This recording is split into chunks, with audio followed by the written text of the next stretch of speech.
సహోదరుడు భక్త సింగ్ గారు జీవించిన యొక్క స్థలం, ఆయన యొక్క ప్రార్థన గది. ఈ ప్రపంచంలోని ఎక్కువ సంఘాలు స్థాపించిన వ్యక్తి ఎవరైనా ఉన్నారు అని అంటే అది భక్త సింగ్ గారు మాత్రమే. ఆయన ఒక రోజుకి కనీసం 14 గంటలు ఆయన బైబిల్ చదివేవారంట. ఇదంతా ఆయన యొక్క ప్రార్థన గది. ఆయన యూజ్ చేసిన బైబిల్స్ కావచ్చు, ఇవన్నీ నిజంగా ఆయన ఈ యొక్క గదిలో ప్రార్థన చేయడానికి కూర్చున్నప్పుడు ఎప్పుడు తెల్లవారుతుందనేది కూడా తెలియదంట.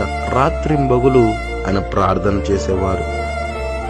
ఆయన మోకరించి ప్రార్థన చేసినప్పుడు ఖచ్చితంగా అవి జరిగేవంట. దేవుడంత గొప్ప కార్యాలు జరిగించేవారు. ఇంత గొప్ప దైవజనుడి యొక్క ప్రార్థన గదిని చూడడానికి దేవుడు ఇచ్చిన గొప్ప అవకాశమును బట్టి దేవునికి కృతజ్ఞతలు చెల్లిస్తున్నానండి. మీరు కూడా వెళ్ళండి. హైదరాబాద్కి వెళ్ళినప్పుడు అవి మీరు చూడకోకుండా ఇలాంటి గొప్ప దైవజనుడు జీవించిన స్థలాలకు మీరు వెళ్ళండి. ఆమేన్.